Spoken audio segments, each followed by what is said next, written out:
What's going on, everybody, and welcome back to the channel. So today we're going to be talking about the best auto panning VST that you can get right now, and it's also completely free. So let's get right into this.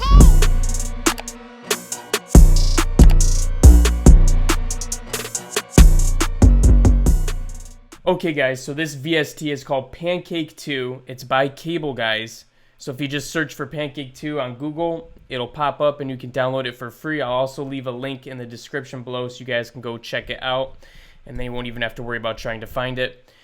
This is really dope. Now, Ableton has an auto pan type of functionality built in already, but this one is so nice to use, and I love the controls and how it's all set up that I don't even want to use the Ableton one anymore. And this is completely free, so this is a game changer. For this instance, let's go ahead and put it on a hi-hat. It works really great on hi-hat sounds.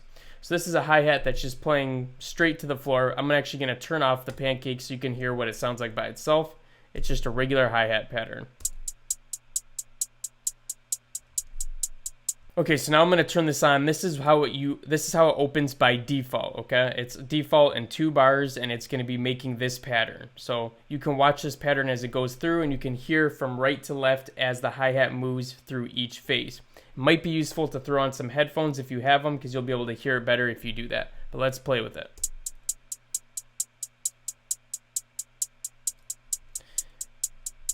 And if we look at the waveform on our hi-hat right here, you'll notice that it'll go from the left to the right, and it'll get bigger on each side as it's going through this waveform.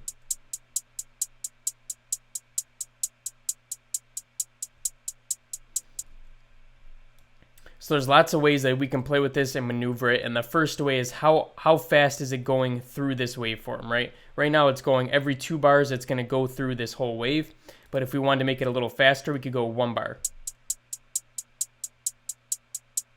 If we want to go crazy fast with it, we could do something even more, like every half bar, every quarter bar. But at that point, you can see there's only 2 hits being played. So one of them's to the left, one of them's to the right. So it's almost like they're going 100% to the right, left each time. So when you're using certain instruments, keep that in mind. But it's really nice because it'll actually show you the hits that are being played in here. So you can see all these little hits right here are the hi-hat hits.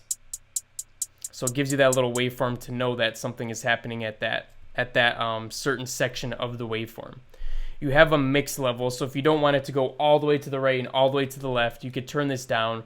So for instance, if it's going 100% to the right and you turn it down to 75%, it's only going to go 75% to the right and 75% to the left instead of 100 each way. So you can think about the mix like that. Okay, let's talk about how you can manipulate the waveform as well. So you'll see that there's all these tools right here that you can use.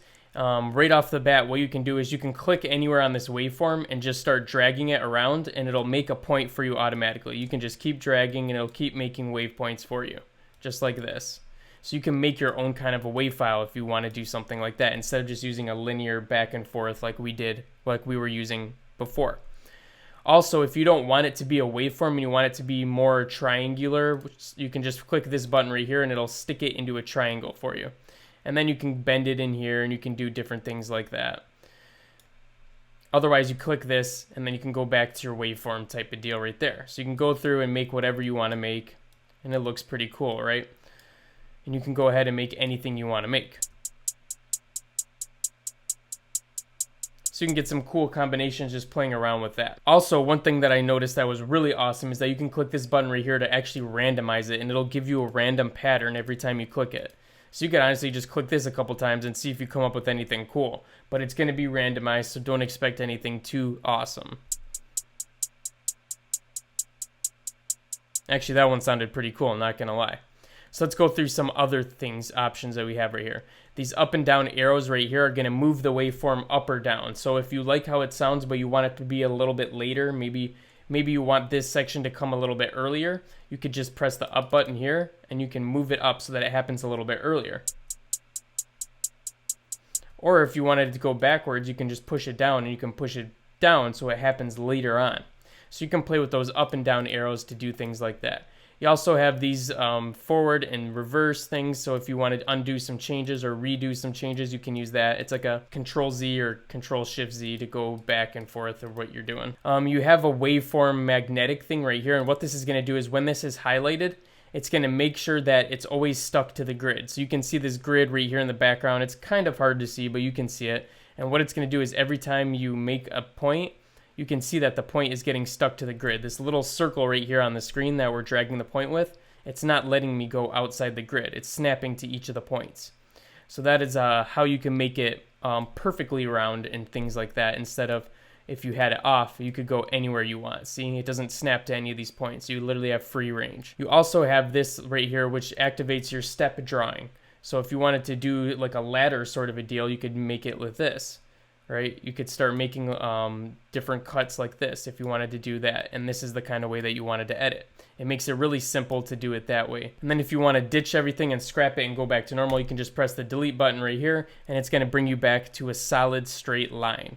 So then once again, you can go to your waveform, or you can go to your triangle, and you can start building your points from there. But that pretty much wraps up Pancake and all of its abilities. Now, if you want to know how I use it when I go in and do things, normally what I'll do is I'll just smack it on there. So let's go ahead and open a new one. It'll look exactly like it did before, but I want to show you guys so that you know. So you click on the Pancake app, and then it opens up here. You can see that it's set to 2 bars automatically, and it's got this default waveform. And this is how I go for it. Actually, when you click this, you can see that it's actually not the same, right? Because it's not going as far to the left and as far to the right. So it's almost doing this, except it has more of a curve to it. So it's doing something along these lines right here, which you can go ahead and make yourself. So that way it's going 100% to the right and 100% to the left. So that's how you would make that waveform, but that's how it opens by default.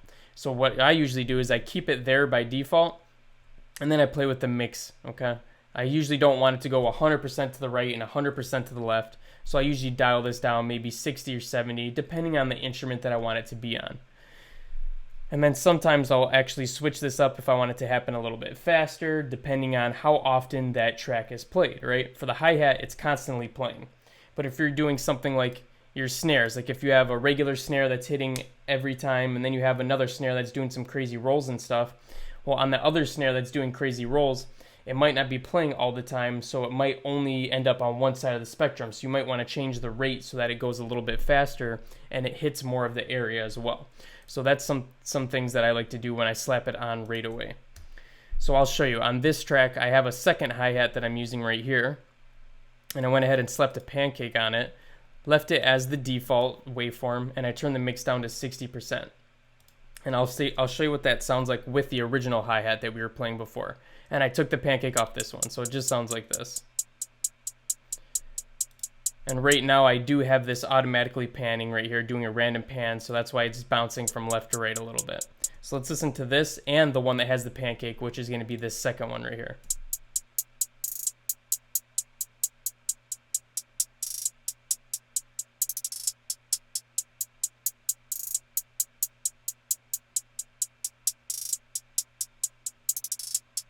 So it can sound really cool to have one of your hi-hats be more stable and kind of around the same place, and then one of them bouncing around from left and right. It can give you some really cool results and sound like more of a live experience. Alright guys, so that is Pancake 2 by Cable Guys. Like I said, completely free plugin, and if you want to grab it, I'll leave the link in the description below. Just go ahead and click on that, download that bad boy, and start upgrading your mixes and your sound today. Anyways, guys, I hope you liked that one. If you did, smash that like button for me. And if you're new to the channel, make sure to hit that subscribe button, because we're uploading tutorials all the freaking time, man, that you're not going to want to miss out on. And besides that, I'll be catching you guys again in the next one. Peace out, gang.